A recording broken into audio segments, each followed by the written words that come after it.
सीतापुर एक छोटा और खुशहाल गांव था, जहां अनिल की समोसे की दुकान और रोहन की पानी पूरी की दुकान थी। अनिल और रोहन बचपन के दोस्त थे। उनकी दुकान के सामने शाम होते ही बड़ी भीड़ जुटने लगती। लोग अनिल के कुरकुरे समोसे और रोहन की चटपटी और तीखी पानी पूरी के दीवाने थे। दोनों की दुकानों पर इतनी रौनक होती कि वे कभी कभी काम के बोझ तले थक जाते, लेकिन ये सब उन्हें बहुत खुशी देता था। हर शाम उन दोनों का एक ही रूटीन होता।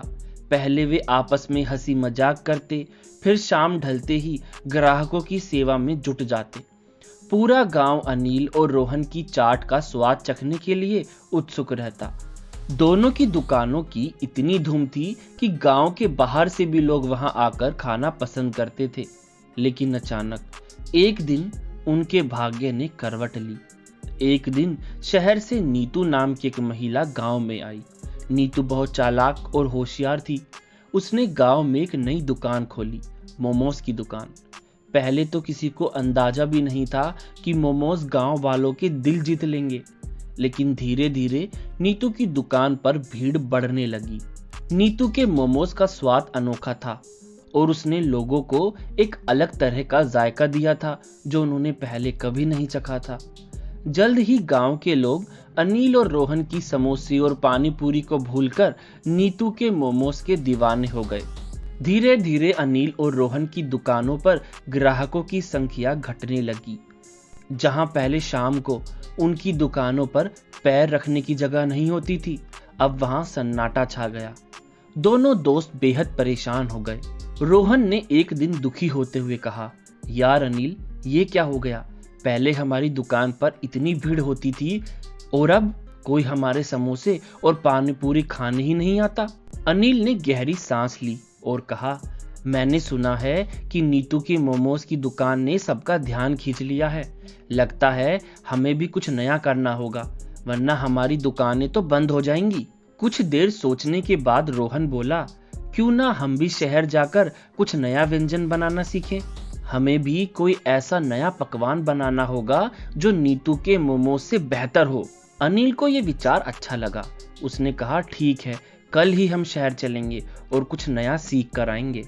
अगले दिन सुबह सुबह अनिल और रोहन ने अपने सफर की तैयारी की। वे अपने गांव से निकल पड़े और शहर की ओर जाने लगे। रास्ते में उन्हें एक घना जंगल मिला। वे दोनों उस जंगल से होकर गुजर रहे थे कि अचानक अनिल का पैर एक गहरे गड्ढे में फिसल गया। वो चीखते हुए नीचे गिरा और गायब हो गया। रोहन घबरा गया और उसे ढूंढने के लिए गड्ढे में झांकने लगा।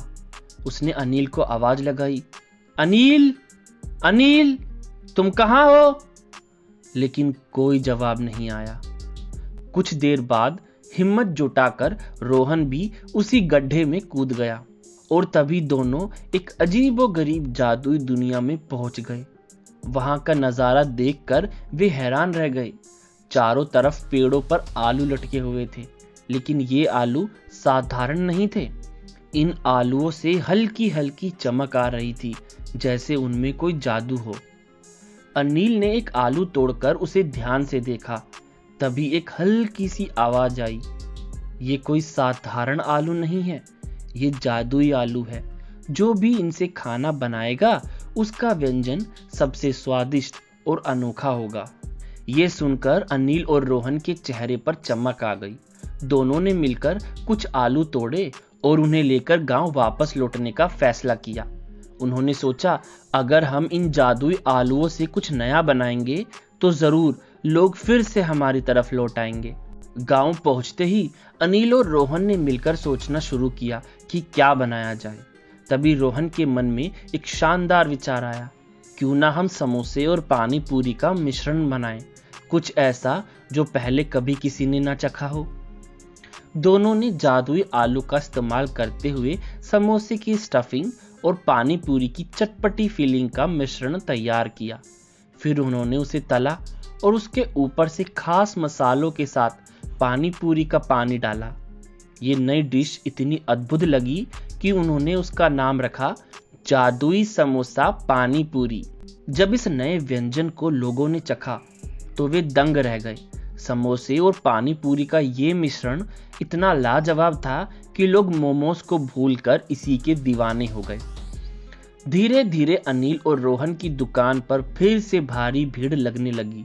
नीतू की दुकान अब खाली पड़ने लगी क्योंकि गांव वालों को समोसे पानी पूरी का जादुई स्वाद बहुत भाया। अनिल और रोहन की मेहनत और जादुई आलू ने उन्हें फिर से सफलता दिलाई और उनका व्यंजन पूरे गांव में मशहूर हो गया। कहानी से शिक्षा मिलती है कि एकता में बल होता है और नई सोच हमेशा समाधान निकालती है। अगर हम मिलकर काम करें और कुछ नया सोचें तो बड़ी से बड़ी समस्या का हल निकाला जा सकता है।